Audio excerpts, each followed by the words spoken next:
이에 대해서 하나님 말씀 나눕니다. 오늘 이 새벽 우리에게 주신 하나님의 말씀은 에스더서 1장 20절 말씀 함께 합독하겠습니다. 왕의 조서가 이 광대한 전국에 반포되면 귀천을 막론하고 모든 여인들이 그들의 남편을 존경하리이다 하니라. 아멘. 에스더서의 개요를 어제 새벽에 여러분과 함께 나누었습니다. 에스더서는요, 아수헤로 왕 때의 이야기입니다. 여러분이 잘 알다시피 유대인들의 1차 기한과 그 다음에 2차 기한에서 에스라서 1장부터 6장까지의 내용과 7장부터 10장까지의 70년 어간 그 중간에 에스더 이야기가 나옵니다. 그러니까 에스더 이야기는 느헤미야서 사건보다 30년 정도 먼저 일어난 사건이다. 그래서 이 에스더의 어붓 아들 아닥사스다가 이 느헤미야에게 많은 편의를 제공하지 않습니까? 그것이 에스더의 결정적인 역량이었을 거다라고 학자들은 보고 있습니다. 그러니까 느헤미야가 예루살렘 성벽을 중건하고 봉헌식을 할 수 있게 만들었던 가교 역할을 했던 사람이 에스더이다라고 생각하시면 되겠습니다. 이 에스더서의 특징을 여러분들이 잘 알아야만 됩니다.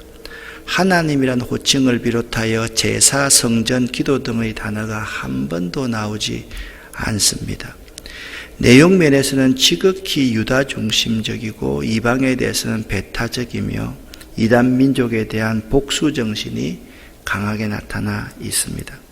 그럼에도 불구하고 에스더서는요, 하나님의 통치와 기도의 힘 그리고 찬양의 분위기가 언어로는 표현되어 있지 않지만 그 배후에 도도하게 흐르고 있기 때문에 우리에게 좋은 교훈을 줍니다.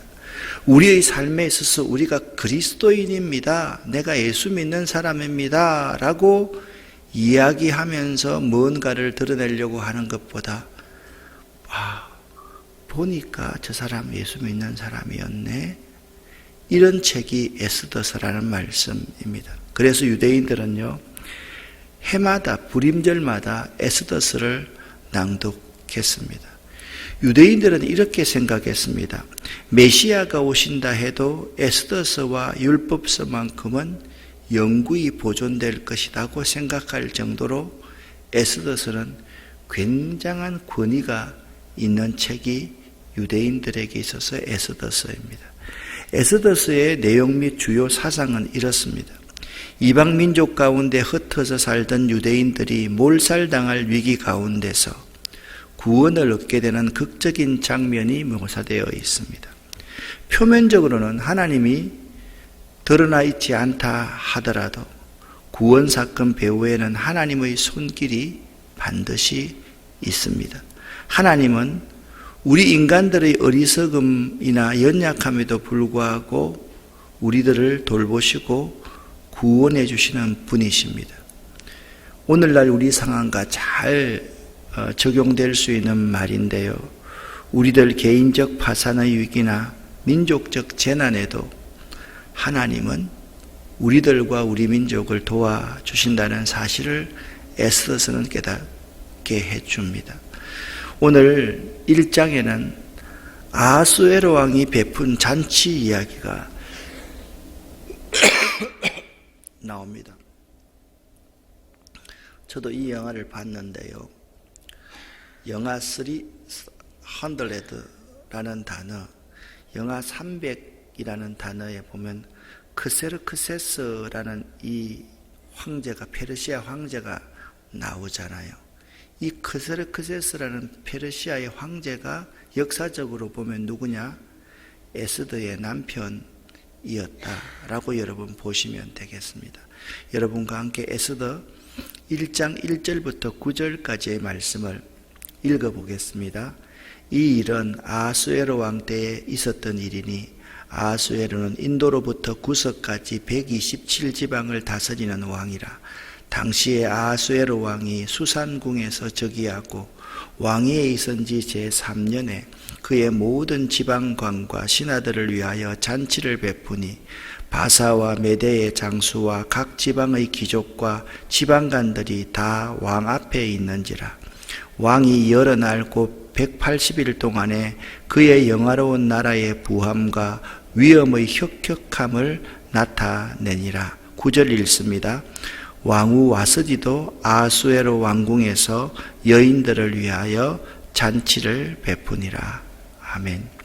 여기 2절에 보니까 아하수에로 왕이 수산궁에서 즉위하고 그렇게 말씀하고 있습니다.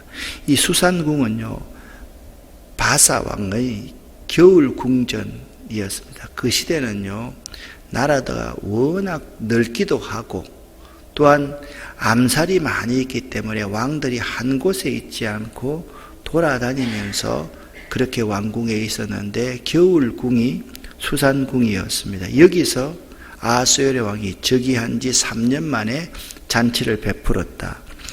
왕은 자신과 제국의 영광을 드러내기 위해서 방백과 신복을 위한 잔치를 무려 180여일이나 베풀고 수산궁에 있는 백성들을 위하여 7일간 잔치를 베풀었습니다.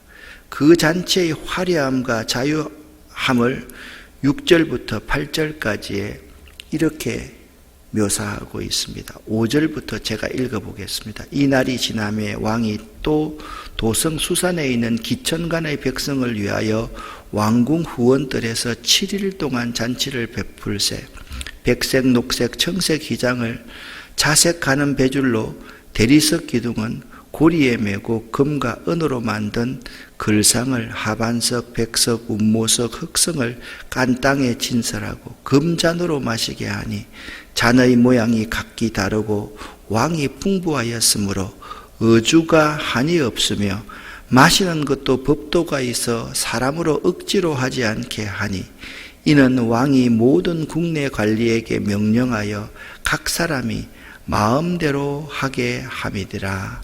아멘. 그러니까 이 잔치는 매우 화려한 180일간의 잔치 후에 수산궁에 있는 사람들을 위해서 7일 동안 잔치를 했다라고 말씀을 하고 있습니다. 이야기인즉슨 이렇습니다. 잔치가 무르익고 시기가 절정에 달하자 그 절정인 마지막 날인 7일째 왕은 모든 백성들 앞에서 수산궁 백성들 앞에서 왕후 와스디의 아름다움을 드러내고 싶어 했지만 왕후 와스디는 왕의 명을 거부해 버립니다. 그 시대의 남성 중심 전통에 비추어서 이 일은 용납할 수가 없는 사건입니다. 자, 이 잔치의 특징을 한번 보십시다. 자신을 과시하는 잔치의 교만함을 우리에게 보여주고 있습니다. 제국의 영광을 과시하는 교만한 잔치가 그 잔치였습니다. 그리고 그 잔치의 세 번째 특징은 외모의 아름다움이나 화려함을 자랑하는 어리석은 잔치였음을 우리는 알아야만 합니다. 그러므로 우리도 이 잔치를 보면서 부귀와 명예, 화려함을 자랑하기 위한 모임은 하나님 앞에서 책망받아 마땅하다는 것을 알아야만 합니다. 이 땅에서 일시적인 쾌락을 위해서 영원한 기쁨을 포기해서는 안 될 것입니다.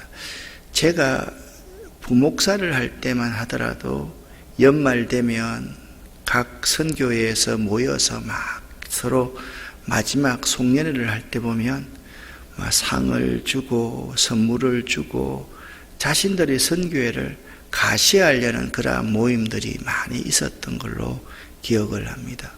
아마 이런 코로나 상황들이 우리의 모임을 하지 못하게 하고 우리 모임을 간소하게 하고 우리 모임을 소소하게 참 만들면서 정말 하나님 영광을 위한 그러한 모임, 그런 모임으로 만들어 가야 되지 않나라는 생각을 해봅니다. 그런데 9절 말씀에 의하면 왕후 와스디도 왕궁에서 부녀자들을 위한 특별 잔치를 베풀었다라고 말씀하고 있습니다. 9절에 이렇게 말씀하고 있습니다. 왕후 와스디도 아하수에로 왕궁에서 여인들을 위하여 잔치를 베푸니라. 그러니까 180일 동안 잔치가 있고요. 전국을 위해서 그 7일 동안 수상궁을 위한 잔치가 있었는데, 그때 왕후 와스디도 함께 여인들을 위하여 잔치를 베풀었다. 사실 사람이 치기가 이렇게 올라가면 경거망동하게 되는 것이 사람의 모습이거든요. 10절 말씀에 제7일에 왕이 주흥이 일어나서 이렇게 내시들에게 명령했습니다. 왕후 와스디를 청하여 왕후의 간을 정죄하고 왕 앞으로 나오게 하여 그의 아리따움을 뭇백성과 지방관에게 보이게 하라 하니 이는 왕후의 용모가 보기에 좋음이라. 여러분, 와스디라는 이 이름말의 뜻은 가장 아름답다라는 뜻입니다. 요즘 우리로 말로 하면 미스 코리아 아니죠. 미스 월드 이렇게 보시면 아마 될 것 같습니다. 가장 아름다운 왕후의 모습을, 몸매를 자랑한 것으로 이해가 되는데, 지금 모인 사람들은 모두 술에 취해 있었습니다. 왕후가 치장하고 나가봤자 존경의 눈으로 왕후를 보기보다는 눈요깃거리로 볼 것이 분명합니다. 자기 아내를요, 술 취한 사람들의 눈요깃거리로 불러내는 그 시대의 남편들, 참 어처구니가 없는 그러한 모습이지요. 아무리 왕이면 사실 뭐합니까? 취하니까 치중에 경거망동한 행동을 하고 사리분별을 하지 못하는 것을 우리가 알 수가 있습니다. 이 왕은요, 이때 와스디가 거절하자마자 이 분노를 조절하지 못합니다. 불일듯 분노가 일어났다. 요즘에 우리 시대에도 있잖아요. 분노 조절 장애자들이 참 많이 있습니다. 그 분노 조절 장애자들의 모습을 가만히 보면요, 내가 해야 한다, 이건 있을 수 없는 일이야, 그런 생각을 하는 사람입니다. 여러분, 분노 조절을 하려고 그러면요, 내가 해야만 한다, 나만 해야만 한다는 생각을 버려야 됩니다. 이건 있을 수 없는 일이야. 여러분, 그건 충분히 있을 수 있는 일임을 알아야만 합니다. 분노를 조절하지 못하는 사람은요, 극단적인 표현을 합니다. 나 같으면 절대로 하지 않았을 거야. 그리고 지금 당장 해결해 버리려고 합니다. 그럴 때는요, 내일로 미루면 되는데 지금 당장 급하게 해버리려고 합니다. 그리고 자신의 잘못을 모르고 제3자에게 화풀이를 해버리는 거죠.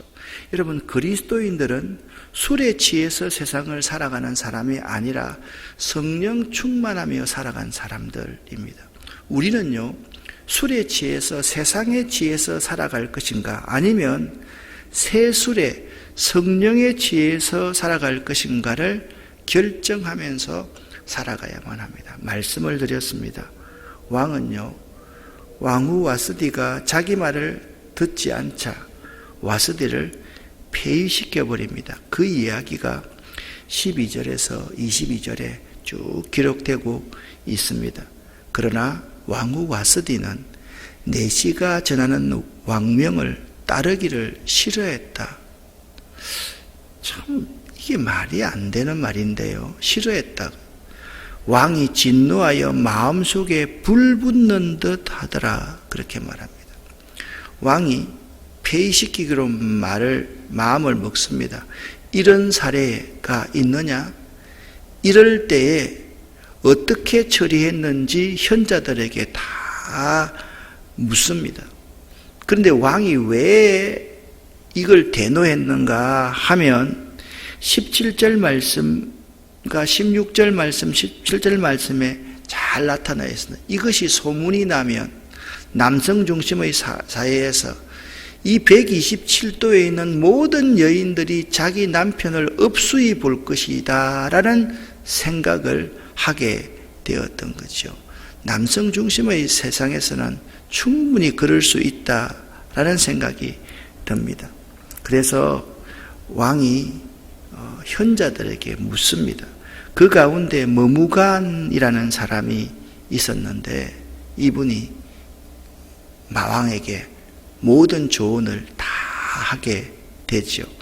여러분, 왕의 명령을 전해받은 왕후 와스디는 전혀 예상할 수 없는 반응으로 이런 지하의 왕의 제안을 거절하였습니다. 성경의 저자는요, 와스디가 왜 왕의 제안을 거절했는지에 대해서는 전혀 언급하고 있지 않습니다. 이게 중요합니다. 왜 와스디가 무슨 이유 때문에 왕의 제안을 단칼에 잘라버렸느냐, 이것보다 다만 내시의 전하는 왕명을 쫓아오기를 싫어했다라고만 기술하고 있습니다. 그리고 곧 아수에로 왕의 진노하는 장면을 보여줍니다. 왕후 와스디는 왕을 포함한 남편을 멸시한 행위를 하였습니다. 그래서 일벌백계로 다스려야 한다고 모든 신하들이 다 왕의 비위를 맞추려고 들고 일어납니다.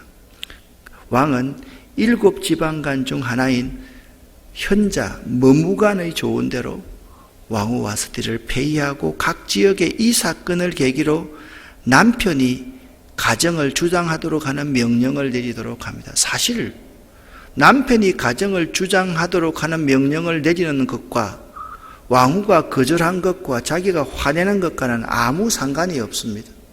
그렇지 않습니까?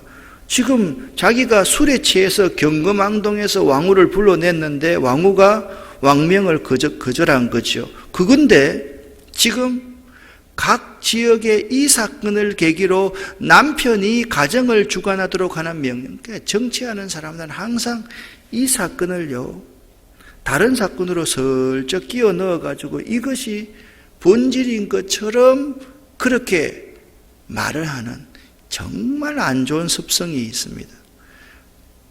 하나님은요, 이 사건 가운데 현자 머무간을 하나님께서 사용하십니다. 이 머무간을 사용하시는 거죠. 왕후 와스디의 이러한 행동은요, 당시 사회로서는 도무지 납득할 수가 없는 행동입니다. 당시 왕의 명령은 하늘의 명령이기 때문에 왕의 명령을 거역한다라는 것은 곧 죽음을 의미하고 자기의 모든 것을 다 잃어버리는 것을 의미하거든요. 그런데 여기 와스디가 왜 잘못했는지, 와스디가 왜 거절했는지를 전혀 언급하지 않고 왕이 화를 불같이 내면서 폐위시켰다.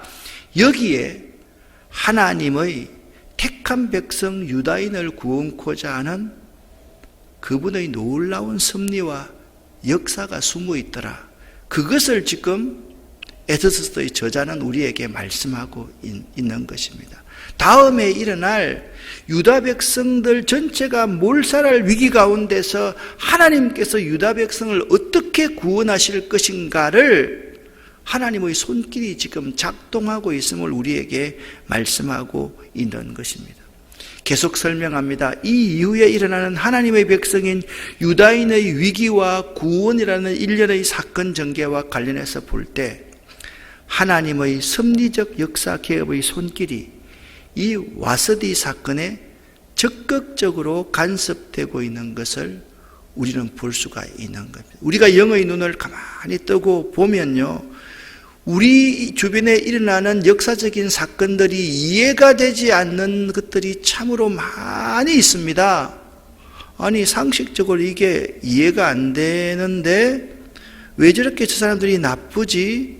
그런데 그걸 통해서 하나님이 하시려는, 간섭하시려는 그러한 계획이 분명히 있다라는 것이죠. 아수에로 왕이 와스디를 즉각적으로 폐위시키고 그 대신 에스더를 간택하여서 왕으로 세우는 것을 통해서 하나님께서 자기가 사랑하는 유다 백성을 그 위기에서 구원하시고자 하는 그 놀라운 하나님의 섭리, 하나님의 역사를 우리가 보게 된다라는 거예요. 우리들은요, 역사 속 작은 사건에서도 하나님의 섭리와 흔적을 발견할 수 있어야만 합니다. 영의 눈을 뜨고 기도하는 사람, 영적으로 민감한 사람은요, 역사적 사건 속에서 하나님의 섭리의 흔적을 발견할 수 있다라는 것이죠. 저는 요즘에 코로나에 대해서 많이 생각을 해봅니다. 이때가 우리가 영과 진리로 예배하는 자와 그렇지 않는 자를 구별하는 때가 아닐까라는 생각을 해봅니다. 이때 우리가 하나님 앞에 온전히 헌신하며 예물을 드리는 삶을 사는가, 그렇지 않으면 그냥 교회 안 나오고 좀 안 다니면 그것 정도는 나를 위해서 쓸 수 있다라고 생각하는지를 분별해 볼 수 있는 그러한 시기가 아닐까라는 생각합니다. 진짜와 가짜가 분별할 수 있는, 분별되는 시기, 누가 정죄하기 위해서 분별하는 것이 아니라 자연적으로 걸러지는 역사 속에서의 작은 사건 가운데 하나가 이 코로나19가 아닐까라는 생각도 해보게 된다라는 거예요. 오늘 말씀의 교훈입니다. 하나님은 모든 상황 속에 존재하시며 모든 상황 속에 행동하십니다. 하나님은 모든 상황 속에 존재하시며 모든 상황 속에 행동하시는 분이다. 하나님은 어떤 분이시냐? 페르시아 제국의 상황 가운데도 존재하시며 행동하시는 분이시다. 하나님은요, 우리 민족의 상황 가운데도 존재하시며 행동하시는 분이심을 오늘 이 본문 말씀을 통해서 믿고 또 예민하게 하나님의 역사를 볼 줄 아는 여러분과 제가 되시기를 예수 이름으로 간절히 축원합니다. 기도하겠습니다. 살아계신 하나님 아버지여, 하나님은 모든 상황 속에서 역사하시며 행동하시는 분임을 믿습니다. 우리 민족의 상황 가운데, 이 민족의 상황 가운데, 이 민족 교회의 상황 가운데, 우리의 사업과 우리의 일터와 우리의 자녀들의 상황 가운데 계시며 행동하시는 분임을 믿을 수 있도록 도와주시옵소서. 이 새벽에 기도하는 우리 모두에게 하나님 함께하여 주시고 우리가 참 진실로 영과 진리로 예배드리며 하나님 앞에 헌신하는 자들 되기를 원합니다. 우리에게 진리의 우편에 설 수 있는 귀한 은혜를 허락하여 주시옵소서. 내일 주일을 거룩하게 지킬 수 있도록 도와주시고, 하나님 이 새벽에 우리가 기도할 때 하늘 문을 여시고 하나님의 복을 쌓을 곳이 없도록 쏟아 부어 주시옵소서. 특별히 우리의 자녀와 손들에게 복을 주시고 우리의 사업과 우리의 일터에 복을 내려 주시옵소서. 연말입니다. 하나님, 우리가 어렵다고 해서 움츠려들어 우리 집 속에만 있을 것이 아니라 가난하고 불쌍한 이웃들, 춥고 배고픈 이웃들에게 찾아갈 수 있는 저희들 될 수 있도록 도와주시옵소서. 예수 그리스도 이름으로 축복하옵고 간절히 기도 올립니다. 아멘. 주여 믿습니다. 고백합니다.